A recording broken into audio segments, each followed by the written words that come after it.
Hello দর্শকগণ, Bangla movie রুমে আপনাদেরকে স্বাগতম। আজ আমরা আলোচনা করব দুর্দান্ত একটা French horror movie livid সম্বন্ধে। এই মুভিটা খুবই সুন্দর এবং খুব মজাদার, আপনারা শেষ পর্যন্ত দেখতে থাকুন। আর বন্ধুরা, আপনারা ভিডিও দেখছেন কিন্তু চ্যানেলটাকে আপনারা সাবস্ক্রাইব করছেন না। সাবস্ক্রাইব করে দিলে আমি খুব খুশি হতাম। তো গল্প শুরু করা যাক। সিনেমার প্রথমে আমরা লুসি নামে একটা মেয়েকে দেখতে পাই, যে কিনা বাস স্টপে কারোর জন্য অপেক্ষা করছে। আর আমরা লুসির দুটি চোখের মণি আলাদা আলাদা রঙের দেখতে পাই, কারণ তার হেটেরোক্রোমিয়া রোগ থাকার জন্য তার দুটি চোখের রং আলাদা হয়। এবং আমরা লুসির পেছনে কিছু কম বয়সী মেয়েদের মিসিং পোস্টার দেখতে পাই। মানে পুরো ফ্রান্স শহর জুড়ে কিছু বছর থেকে আশ্চর্যজনকভাবে মেয়েরা উধাও হয়ে যাচ্ছে। এই ব্যাপারে আমরা আগে আরও ভালোভাবে জানতে পারবো। একটু পর এখানে মিসেস উইলসন নামে একজন মহিলা আসে, যে কিনা লুসিকে নার্সের ট্রেনিং শেখাচ্ছে। আর লুসিরও ইচ্ছে সে জীবনে একটা ভালো নার্স হয়ে মানুষকে সেবা করতে চায়। তো এখানে উইলসন লুসিকে পিক আপ করে পেশেন্টের কাছে নিয়ে যাচ্ছে ট্রেনিং দেওয়ার জন্য। গাড়িতে যাওয়ার সময় উইলসন লুসির চোখ দুটিকে দেখে আর বলে, তোমার চোখের রং দুটি আলাদা কারণ তোমার শরীরে দুটি আত্মা বিরাজ করছে, যা তোমাকে সবার থেকে আলাদা বানায়। তখন লুসি হাসে আর বলে, এসব অলৌকিক কথা আমি বিশ্বাস করি না, মেডিকেলের নিয়মে এটা একটা জাস্ট রোগ। তো এরা প্রথমে একটা বৃদ্ধ পেশেন্টের বাড়িতে আসে তাকে চেক আপ করতে। লুসি যখন ইনজেকশন লাগাতে যায় বৃদ্ধটাকে, তখন বুড়োটা ঘাবড়ে যায়, কিন্তু লুসি তাকে মিষ্টি কথা বলে শান্ত করে তাকে ডোজটা দেয়। লুসির এই সুন্দর ব্যবহার দেখে উইলসন খুব খুশি হয়। এরপর এরা শহর থেকে দূরে জঙ্গলের মধ্যে দ্বিতীয় পেশেন্টের বাড়ি আসে। এখানে উইলসন লুসিকে বলে, তোমাকে আসার দরকার নেই, আমিই যাচ্ছি, কারণ এটা একটু আলাদা টাইপের পেশেন্ট যা তুমি এখন হ্যান্ডেল করতে পারবে না, তাই তুমি গাড়িতে আমার জন্য অপেক্ষা করো। এই বলে উইলসন চলে যায়। কিন্তু লুসির কিছুক্ষণ পর তার মনে কৌতূহল জেগে ওঠে। সে ভাবে, কি এমন পেশেন্ট যে আমি হ্যান্ডেল করতে পারবো না? তাই সে দেখার জন্য গাড়ি থেকে নেমে বাড়ির দিকে এগোতে থাকে। কিছু দূর যাওয়ার পর সে বাড়ির সামনে চলে আসে আর সে দেখতে পায় বহু বছর থেকে মেরামত না করা একটা বিশাল পোড়ো বাড়ি। এবং এও দেখে যে বাড়িটার সব দরজা জানালা লাগানো, যাতে ভেতরে সূর্যের আলো না ঢুকতে পারে। তো লুসি ফাইনালি বাড়ির ভেতরে প্রবেশ করে আর সে দেখতে পায় দেওয়ালের চারিদিকে অনেক জন্তু জানোয়ারের মুখ লাগানো আছে। কিন্তু এখানে তার সব থেকে আকর্ষণীয় লাগে বিশ্ববিখ্যাত ব্যালেরিনার পেন্টিং। তো লুসি ওপরে পৌঁছে বেডের মধ্যে একটা বয়স্ক মহিলাকে দেখতে পায় আর দেখেই বুঝে যায় এই মহিলার মেডিকেল কন্ডিশন একদম ঠিক নেই। এতটাই খারাপ যে তাকে নিঃশ্বাস নেওয়ার জন্য আলাদাভাবে অক্সিজেন লাগাতে হয়েছে আর তার শরীরটাকে তাজা রাখার জন্য সবসময় রক্ত দেওয়া হচ্ছে। এখানে মিসেস উইলসন লুসির পেশেন্টের প্রতি এত আগ্রহ দেখে খুব খুশি হয়। লুসি উইলসনকে জিজ্ঞেস করে যে এই বাড়ির দরজা জানালা সবসময় লাগানো থাকে কেন? তখন উইলসন এই বৃদ্ধার ব্যাপারে বলে যে এর নাম হচ্ছে মিসেস ডেবোরা, যে একসময় বিশ্ববিখ্যাত ব্যালেরিনা ডান্সার এবং ডান্স প্রশিক্ষিকা ছিল। এর কাছে অনেকেই ডান্স শিখেছে। আর ডেবোরার অ্যানা নামে একটা মেয়ে ছিল, যে শুনতে বলতে পারতো না, কিন্তু কোনো কারণে তার মেয়ে অ্যানা মারা যায়। এই জন্য মেয়ের দুঃখে মিসেস ডেবোরা আস্তে আস্তে অসুস্থ হয়ে পড়ে আর সে কোমায় চলে যায়। আর বর্তমানে তার এখন এই অবস্থা। এই জন্য দরজা জানালা লাগানো থাকে, কারণ সে কোমায় আছে, তাই তার কাছে দিন রাত্রি একই ব্যাপার। ঠিক তখন লুসির নজরে পড়ে ডেবোরার গলায় একটা চাবির লকেট। এদিকে উইলসন বলে যে ডেবোরা বিশাল ধনী পরিবারের মেয়ে ছিল, তাই সবার ধারণা যে এই পোড়ো বাড়ির মধ্যে কোথাও ডেবোরা গুপ্তধন লুকিয়ে রেখেছে। কিন্তু আমি প্রত্যেকটা রুমের দরজা খুলে দেখেছি, কোথাও কিচ্ছু নেই। উইলসনের মুখে গুপ্তধনের কথা শুনে লুসির মনে একটু লোভ জেগে ওঠে আর সে চাবির লকেটের দিকে এক নজরেই তাকিয়ে থাকে। এখানে লুসি চাবির লকেটটা যে দেখেছে সেটা কিন্তু উইলসনকে বলে না। তো এরা ডেবোরাকে ওষুধপত্র দিয়ে এবং মেডিকেল ইকুইপমেন্টগুলো চেক করে এখান থেকে এরা চলে যায়। উইলসন লুসিকে তার বাড়ির কাছে নামিয়ে দেয় আর বলে, কালকে তোমাকে এখান থেকেই পিক আপ করবো, তুমি রেডি থেকো। এদিকে উইলসন যখন বাড়ির দিকে যাচ্ছিল, তখন একটা মেয়েকে তার গাড়ির আগে সাইকেল চালিয়ে যেতে দেখে আর উইলসন মেয়েটাকে গম্ভীর চোখে দেখতে থাকে এবং সিনটা এখানে কাট হয়ে যায়। এরপর আমাদেরকে সন্ধ্যাবেলার সিন দেখানো হয়, যেখানে লুসি তার বয়ফ্রেন্ডের জন্য অপেক্ষা করছে, যার নাম হচ্ছে উইল। আর উইল হচ্ছে একটা ফিশারম্যান। তো এরা দুজনে মিট করে দুজনে একটা বারের মধ্যে আসে। একটু পর এখানে উইলের ভাই বেনও আসে। তো তিনজনে আলোচনা করে যে কার কেমন আজকের দিন কাটলো। তখন লুসি বলে, আজকের দিন আমার খুব ভালো কেটেছে এবং আমি নতুন অনেক কিছু শিখেছি। আর এও বলে যে সে আজকে একটা কোমায় পড়ে থাকা বিশাল ধনী পেশেন্টকে চেক আপ করেছে। আর এই পেশেন্ট নাকি সে তার সব ধন সম্পদ ওই বাড়ির মধ্যে কোথাও লুকিয়ে রেখেছে, কিন্তু আজ অবধি কেউ পায়নি। ধন সম্পত্তির কথা শুনে উইলের লোম খাড়া হয়ে যায় আর তার মনে লোভ লালাসা জেগে ওঠে। আর উইল বলে, তাহলে আমরা গুপ্তধনগুলো চুরি করতে পারি যদি তুমি রাজি হও। তখন লুসি রেগে গিয়ে বলে, আমার জীবনের লক্ষ্য আমি একটা ভালো নার্স হয়ে মানুষের সেবা করতে চাই, কারো বাড়িতে চুরি করতে নয়। এই বলে এখান থেকে বেরিয়ে চলে যায়। তখন উইল লুসিকে আটকায় আর বলে, আমি কি আমার জন্য চুরি করছি? আমি তো আমাদের ভবিষ্যতের কথা ভেবে এ কাজ করতে বলছি, যাতে আমি তোমাকে বিয়ের পর একটা ভালো বিলাসিতাপূর্ণ জীবন দিতে পারি। কিন্তু আমি সারা জীবন মাছ ধরে সেই টাকায় তোমাকে একটা ভালো সুখের জীবন দিতে পারবো না।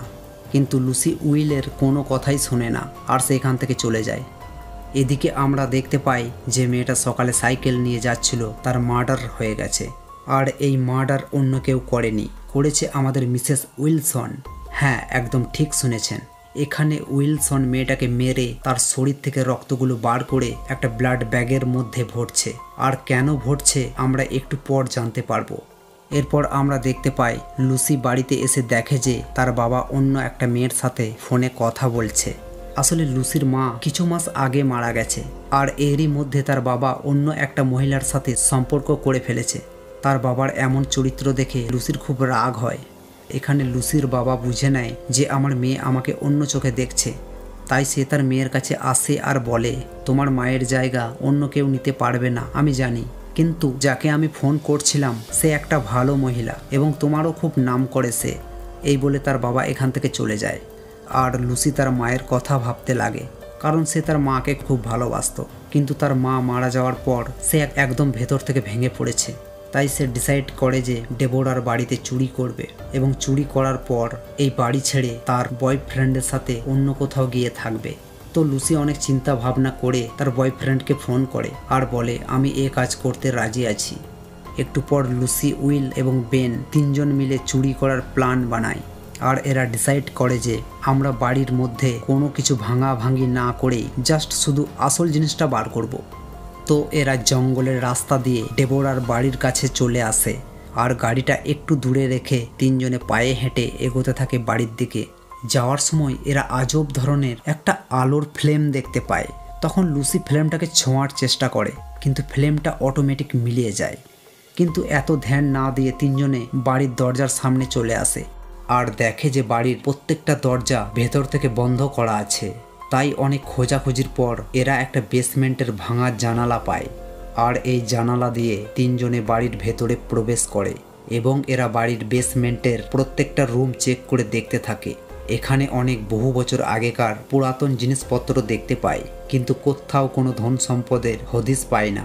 তখন উইল একটু রেগে গিয়ে লুসিকে বলে, কোথায় ধন সম্পদ? এখানে তো বহু বছর আগেকার ইউজলেস জিনিসপত্র রয়েছে। ঠিক তখনই এরা তিনজনে একটা দরজা দেখতে পায় যা দুটি তালা দিয়ে বন্ধ করা ছিল। আর এরা ভেবে নেয় যে 100% এখানেই গুপ্তধন লুকানো আছে। তাই এরা তালা দুটিকে ভেঙে যেই রুমের মধ্যে প্রবেশ করে আর দেখে যে এটা কোনো বাচ্চার মেয়ের রুম, যা পুতুল এবং খেলনা দিয়ে ভর্তি ছিল। এসব দেখে লুসি বলে, নিশ্চয়ই এটা ডেবোরার মেয়ে অ্যানার রুম, যা সে ছোটবেলায় মারা গেছে। তো উইল একটু খোঁজাখুঁজির পর আর একটা দরজা দেখতে পায় যা অন্য দরজার থেকে একদম আলাদা ছিল। মানে এই দরজার লক লক ছিল, যা ভাঙা অসম্ভব ব্যাপার। আর এরা তখন চিন্তায় পড়ে যায়, ভাবে যে এই তালাটা এবার কেমন করে খুলবো। ঠিক তখনই লুসির মনে পড়ে যায় সেই ডেবোরার গলার চাবির লকেটটার কথা। আর উইলকে বলে, এই তালার চাবি হচ্ছে ডেবোরার গলায় থাকা একটা লকেট, আর আমার পুরো বিশ্বাস এই চাবির লকেটটা দিয়ে এই তালাটা খুলবে। তাই আমাদের ওপরে যেতে হবে চাবিটা আনতে। এই বলে তিনজনে ওপরে ডেবোরার রুমে চলে আসে আর তার গলা থেকে চাবিটা চুরি করে আবার নিচে চলে আসে এবং দরজাটা খুলে ফেলে। আর দরজা খুলতেই এরা দেখতে পায় তাদের সামনে সাদা কাপড় দিয়ে ঢাকা একটা পুতুল রয়েছে। তখন লুসি কাপড়টাকে টেনে সরিয়ে ফেলে আর দেখে যে এটা কোনো পুতুল বা স্ট্যাচু নয়, এটা তো একটা মৃত মেয়ের লাশ যা অদ্ভুতভাবে এখানে রাখা আছে। তখন লুসি বুঝে নেয় যে এটা নিশ্চয়ই ডেবোরার মেয়ে এনার লাশ, যা ডেবোরা এখানে অদ্ভুতভাবে রেখেছে। এরপর এরা দেখে যে অ্যানার পায়ের নিচে একটা তালার লক রয়েছে। তখন লুসি চাবির লকেটটা দিয়ে তালাতে ভরে ঘুরিয়ে দেয় আর দেখে যে পুরো বাড়িটাতে লাইট জ্বলে ওঠে আর একটা মিউজিক বাজতে লাগে এবং অ্যানার লাশটা খেলনা পুতুলের মতো ঘুরতে লাগে। এই ভয়ঙ্কর দৃশ্য দেখে তিনজনে ভয় পেয়ে যায়। তখন উইল লাশটার মুখে খুব জোরে একটা পাঞ্চ মারে আর সঙ্গে সঙ্গে পুরো বাড়ির লাইট বন্ধ হয়ে যায় এবং এরা দেখে যে ওপর থেকে ডেবোরার রুম থেকে পায়ে হাঁটার শব্দ আসছে। তখন তিনজনে আরও ভয় পেয়ে যায় আর এই ঘর থেকে বের হওয়ার জন্য সেই বেসমেন্টের জানালার কাছে আসে।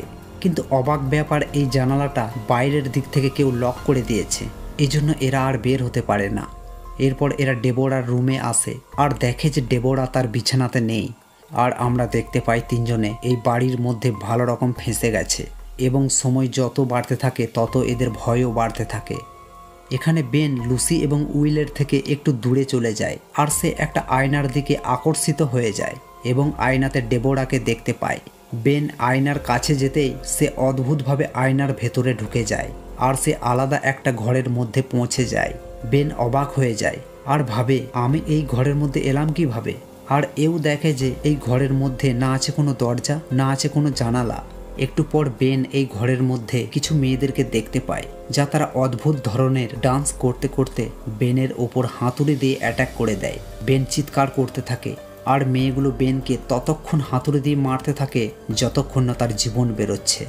বেনকে মারার পর মেয়েগুলো ভয়ঙ্করভাবে তার রক্তগুলো পান করতে থাকে। এদিকে লুসি এবং উইল বেনকে খোঁজার জন্য একটা দরজা খোলার চেষ্টা করে। তখন লুসি উইলের থেকে আলাদা হয়ে যায় আর অ্যানার ঘরের মধ্যে চলে আসে। এখানে লুসি আলমারিতে ডেবোরা এবং তার মেয়ে অ্যানার বহু বছর আগেকার ছবি, অ্যানার ছোটবেলার ড্রেস এসব দেখতে পায়। ঠিক সেই মুহূর্তে এখানে থাকা পুতুলগুলো লুসির দিকে অদ্ভুতভাবে তাকাতে থাকে। তখন লুসি রিয়েলাইজ করে যে এই ঘরের মধ্যে আরও কেউ আছে আর সে পিছন ফিরে তাকাতেই দেখে একটা টেবিলের সামনে ডেবোরা বসে আছে। ডেবোরা ইশারা করে লুসিকে ডাকে আর তার হাতের ওপর হাত রাখতে বলে। তখন লুসি ভয়ে ভয়ে তার সামনে বসে আর তার হাতের ওপর হাত রাখে। আর লুসি ডেবোরার অতীতে ঘটে যাওয়া দৃশ্যগুলো দেখতে পায়, যেখানে ডেবোরা খুব স্ট্রিক্টলি বা কঠোরভাবে কিছু মেয়েদেরকে ব্যালেরিনা ডান্স শেখাচ্ছে। এখানে একটা মেয়ে ডান্সের ভুল স্টেপ করার জন্য ডেবোরা রেগে গিয়ে তাকে ক্লাস থেকে বের করে দেয়। মেয়েটা যখন বাইরে আসে তখন ডেবোরার মেয়ে অ্যানা তাকে অদ্ভুতভাবে দেখে আর তাকে ডাকে। একটু পর ডেবোরা হঠাৎ একটা মেয়ের চিৎকার শুনতে পায় আর তার ক্লাস বন্ধ করে সবাইকে ছুটি দিয়ে দেয়। আর সে দৌড়ে আসে অ্যানার রুমে এবং এসে দেখে যে অ্যানা মেয়েটাকে ঘাড়ে কামড় দিয়ে মেরে তার রক্ত পান করছে। আর আমরা এখানে সিনেমার আসল প্লট জানতে পারি যে এরা কোনো মানুষ নয়, এরা হচ্ছে একটা ভ্যাম্পায়ার যা মানুষের রক্ত খেয়ে বেঁচে থাকে। এখানে ডেবোরা অ্যানাকে প্রচণ্ড বকাঝকা করে আর বলে নিজের প্রতি তোমাকে কন্ট্রোল করতে হবে, না হলে একদিন এখানে পুলিশ আসতে বাধ্য হবে আর আমাদের কাহিনী এখানেই শেষ করে দেবে। তখন অ্যানা রেগে যায় আর বলে, আমি এই চার দেওয়ালের মধ্যে থাকতে পারবো না, এই বাড়ির মধ্যে আমার দম বন্ধ হয়ে আসে। আসলে ডেবোরা তার মেয়েকে এই বাড়ি থেকে আজ পর্যন্ত বের হতে দেয়নি, কিন্তু আজ অ্যানা রাগ দেখিয়ে বাড়ি থেকে বের হয়ে যায় আর সূর্যের আলোতে আসতেই সে লুটিয়ে পড়ে এবং সে ল্যাবিটেট বা শূন্যের মধ্যে ভাসতে লাগে আর তার শরীরের চামড়াগুলো পুড়তে শুরু করে। তখন ডেবোরা দৌড়ে এসে সূর্যের আলো থেকে বাড়ির মধ্যে নিয়ে আসে অ্যানাকে। গল্প আবার লুসির কাছে ফেরত আসে, মানে প্রেজেন্ট টাইমে। এখানে লুসি দেখে যে ডেবোরা তার সামনে থেকে গায়েব হয়ে গেছে এবং লুসি বুঝে নেয় ডেবোরা ও তার মেয়ে হচ্ছে একটা ভ্যাম্পায়ার। এই জন্য এই বাড়ির দরজা জানালা সবসময় লাগানো থাকে যাতে সূর্যের আলো বাড়ির ভেতরে না ঢুকতে পারে, কারণ সূর্যের আলোতে ভ্যাম্পায়ারদের শরীর পুড়তে শুরু করে। এদিকে উইল যখন দরজা খোলার চেষ্টা করছিল তখন তার ভাই বেন পিছন দিক থেকে চলে আসে, মানে বেন এখন একটা ভ্যাম্পায়ারে পরিণত হয়ে গেছে ওই মেয়েগুলো কামড়ে দেওয়ার ফলে। তাই উইলের রক্ত খাওয়ার জন্য তার উপর অ্যাটাক করে দেয়। কিন্তু এখানে উইল তার ভাইয়ের সাথে পেরে উঠতে পারছিল না, কিন্তু শেষ পর্যন্ত উইল একটা কাঁচি নিয়ে বেনের গলায় স্টেপ করে দেয় আর এখান থেকে পালিয়ে যায়। উইল যখন পালাচ্ছিল ঠিক তখনই তার সামনে ডেবোরা চলে আসে আর উইলের ওপর অ্যাটাক করে দেয় এবং ডেবোরা খুব সহজেই উইলের মাথায় কামড় দিয়ে তার রক্ত পান করতে থাকে, যার ফলে উইল এখানেই মারা যায়। লুসি এই সব দেখে প্রচণ্ড ভয় পেয়ে যায় আর সে পালিয়ে অ্যানার ঘরের মধ্যে চলে আসে আর দেখে যে অ্যানার লাশের মাথা থেকে তাজা রক্ত বের হচ্ছে। রক্ত দেখে লুসি বুঝতে পারে অ্যানা এখনও বেঁচে আছে এবং রক্তটাকে লুসি যখন ছুঁয়ে দেখে তখন সে আবার আগের ঘটনাগুলো দেখতে পায়, যেখানে ডেবোরা একটা ডান্স টিচার হলেও তার মেয়ে অ্যানা ভালো ডান্স করতে পারতো না, কারণ অ্যানার কোনোদিন নাচ শেখার ইচ্ছেই ছিল না। সে ভাবতো এই বাড়ি থেকে বের হয়ে অন্য মেয়েদের মতো স্কুলে যেতে চায়, বন্ধুদের সাথে আড্ডা মারতে চায়, মানে সে একটা সাধারণ জীবনযাপন করতে চাইতো। কিন্তু ডেবোরা তাকে জোর করে ডান্স শেখায়, এমনকি তাকে ফিজিক্যালি হার্ডও করে এবং অ্যানা ভালো করে কোমর দোলাতে না পারায় ডেবোরা তার হাত দুটিকে পিছন দিক থেকে টেনে আর একটা পা কোমরে রেখে কোমরটাকে বাঁকানোর চেষ্টা করে। আর এই ভয়ঙ্কর স্টান্ট করতে গিয়ে এনার মেরুদণ্ড বা ব্যাকবোনটা ভেঙে যায়। এরপর সিন দেখানো হয় আবার লুসির কাছে। এখানে লুসি অ্যানার প্রতি তার মায়ের অত্যাচার দেখে সে খুব দুঃখ পায় আর অ্যানাকে করুণ চোখে দেখতে থাকে। কিন্তু হঠাৎ অ্যানা জেগে ওঠে আর লুসির ওপর অ্যাটাক করে রক্ত খাওয়ার চেষ্টা করে, কিন্তু লুসি অ্যানাকে একটা পাঞ্চ মেরে তার ওপর থেকে সরিয়ে দেয় এবং লুসি একটা খোলা দরজা পেয়ে যায় আর সে এই বাড়ি থেকে পালাবার চেষ্টা করে। কিন্তু খুব দ্রুত বাইরে থেকে আচমকা মিসেস উইলসন চলে আসে আর লুসির ওপর হামলা করে তাকে অজ্ঞান করে দেয়। কিছুক্ষণ পর যখন লুসির জ্ঞান ফেরে তখন সে নিজেকে একটা টেবিলের ওপর বাঁধা অবস্থায় পায় আর তার সামনে মিসেস উইলসনকে দেখে জিজ্ঞেস করে কেন ডেবোরার হয়ে এসব কাজ করছে। তখন উইলসন সেই আগের ঘটনাগুলো বলে যে আমিও ছোটবেলায় ডেবোরার কাছে ব্যালে ডান্স শিখতে আসতাম আর যেদিন অ্যানার ব্যাকবোন বা মেরুদণ্ডটা ডেবোরা ভেঙে দেয় সেদিন আমি ওখানেই ছিলাম আর আমি এসব দেখে নিয়েছিলাম বলে ডেবোরা আমাকে তার কাছে রেখে দেয়। এরপর আমি দেখি অ্যানার ভাঙা মেরুদণ্ডটাকে ডেবোরা মেকানিক্যালি ঠিক করে দেয় যাতে তার বডিটাকে প্রিজার্ভ বা সংরক্ষণ করে বহুদিন রাখা যায়। আর যেসব মেয়েগুলো মিসিং হচ্ছিল সেই কিডন্যাপগুলো আমি করছিলাম এবং তাদের শরীর থেকে রক্তগুলো নিয়ে ডেবোরাকে দিতাম তাকে বাঁচানোর জন্য। গল্প আবার লুসির কাছে ফেরত আসে। এখানে ডেবোরা অ্যানার বডিটাকে নিয়ে আসে একটা রিচুয়াল পারফর্ম করার জন্য, যাতে লুসি এবং অ্যানার আত্মা দুটি আদলা বদলি হয়ে একে অন্যের শরীরে ঢুকে যায়। কারণ ডেবোরা যে ভুলটা করে তার মেয়ের কোমরটা ভেঙে দিয়েছিল সেটাকে ঠিক করতে চায়। এই জন্য তার একটা নতুন শরীরের দরকার ছিল, যাতে তার মেয়ের আত্মা লুসির শরীরের মধ্যে ঢুকিয়ে তার মেয়েকে আবার জীবিত করতে পারে। আর লুসিকে এই কাজের জন্য বেছে নেওয়া হয়েছে কারণ আমরা দেখেছি মিসেস উইলসন একবার লুসিকে বলেছিল যে তোমার দুটি চোখের রং আলাদা কারণ তোমার শরীরে দুটি আত্মা বিরাজ করছে। আর এইরকম রিচুয়াল পারফর্ম করার জন্য এইরকম মেয়েদেরকেই দরকার হয়। এই জন্য ডেবোরার কাছে লুসি হচ্ছে একটা পারফেক্ট ক্যান্ডিডেট। তো এবার ডেবোরা লুসির চোখ দুটিকে একটা স্ট্যাপলার দিয়ে স্ট্যাপেল করে দেয় আর এটা খুবই ভয়ঙ্কর দৃশ্য ছিল। এরপর লুসির পেটটাকে সামান্য কেটে একটা তেলে পোকার ডিম ভরে দেয়। একইভাবে ডেবোরা তার মেয়ে অ্যানার শরীরে আর একটা তেলে পোকার ডিম ভরে দেয়। একটু পর তেলে পোকার ডিম ফেটে লুসির শরীর থেকে একটা পতঙ্গ অ্যানার মুখে ঢুকে যায় আর অ্যানার শরীর থেকে বের হওয়া পতঙ্গটা লুসির মুখে ঢুকে যায়, মানে এখানে আত্মা দুটি অদল বদল হয়ে যায়। তো আমরা এবার লুসিকে অ্যানা বলবো আর অ্যানাকে লুসি বলবো, কারণ আত্মা দুটি একে অন্যের শরীরে চলে গেছে তাই। এখানে ডেবোরা তার মেয়ের নূতন শরীর দেখে প্রচণ্ড খুশি হয় আর অ্যানাও খুব খুশি হয় নূতন শরীর পেয়ে, কারণ সে এবার ভ্যাম্পায়ার থেকে মানুষে পরিবর্তন হয়ে গেছে। এবার ডেবোরা অ্যানাকে ডান্স করতে বলে, কিন্তু অ্যানা রেগে যায় আর বলে মা আমি আগেই বলেছি আমার ডান্স করতে ভালো লাগে না। তখন মিসেস উইলসন অ্যানাকে বোঝাতে চায়, কিন্তু অ্যানা আরও রেগে গিয়ে একটা কাঁচি নিয়ে উইলসনের গলায় স্টেপ করে দেয় আর মিসেস উইলসন এখানেই মারা যায়। ডেবোরা এসব দেখে সে তার মেয়ের ওপর অ্যাটাক করে দেয়। তখন অ্যানা ওই কাঁচিটা দিয়েই ডেবোরার বুকে গেঁথে দেয় আর ডেবোরা ঘায়েল হয়ে লুটিয়ে পড়ে যায়। এরপর অ্যানা লুসির স্ট্যাপেল করা চোখ দুটিকে খুলে দেয় আর আমরা এখানে দেখতে পাই অ্যানার শরীরের দুটি চোখের রং আলাদা, মানে অ্যানার ভ্যাম্পায়ার শরীরে লুসির আত্মা ঢুকে গেছে। তখন লুসি আয়নার সামনে দাঁড়িয়ে তার ক্ষতবিক্ষত দেহটাকে দেখে আর ভাবে অ্যানাকে অতীতে কত না টর্চার করেছে তার মা ডেবোরা। ঠিক তখনই ডেবোরা উঠে যায় আর এদের উপর অ্যাটাক করে দেয়। তখন এরা দুজনে ডেবোরাকে ওপর থেকে নিচে ফেলে দেয়, কিন্তু ওপর থেকে নিচে পড়ার সত্ত্বেও ডেবোরা মরে না আর সে আবার দুজনের ওপর হামলা করে দেয়। কিন্তু এবার এরা দুজনে ডেবোরার মুখে দুটো হাত ভরে তার মুখটাকে চিরে ফাটিয়ে দুই ভাগে ভাগ করে দেয় আর ডেবোরা শেষ পর্যন্ত এখানেই মারা যায়। এরপর এরা দুজনে যখন বাড়ির বাইরে আসে তখন লুসি আবার সেই আলোর ফ্লেমটা দেখতে পায় আর সে ফ্লেমটাকে ছোঁয়ার চেষ্টা করে এবং খুব সহজেই ফ্লেমটা তার হাতের মধ্যে চলে আসে। মানে এখানে দেখাতে চেয়েছে যে লুসি এখন ভ্যাম্পায়ারে পরিণত হয়ে গেছে এবং সে এটা খুশি মনে মেনেও নেয়।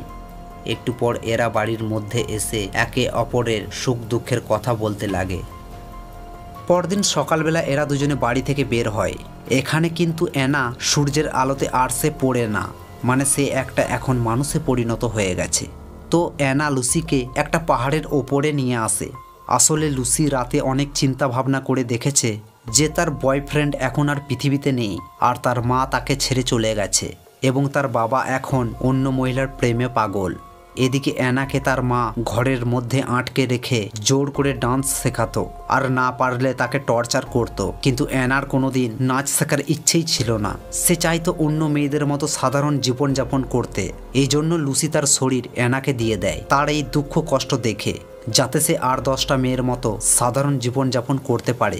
আর লুসি ডিসাইড করে সে খুশি মনে তার জীবন বলিদান দিয়ে দেবে, কারণ তার এখন পাওয়ার মতো কিছু নেই আর হারানোর মতো কিছু নেই। তাই সে পাহাড়ের ওপর থেকে হাসতে হাসতে ঝাঁপ দিয়ে দেয় আর তার দেহটা সূর্যের আলোতে পুড়ে ছাই হয়ে হাওয়াতে উড়ে যায়। এখানে অ্যানা লুসির স্যাক্রিফাইস দেখে খুব দুঃখ পায় আর সিনেমাটা এখানেই শেষ হয়ে যায়। বন্ধুরা, ভিডিওটা যদি ভালো লাগে তাহলে চ্যানেলটাকে লাইক এবং সাবস্ক্রাইব করে দেবেন। ধন্যবাদ।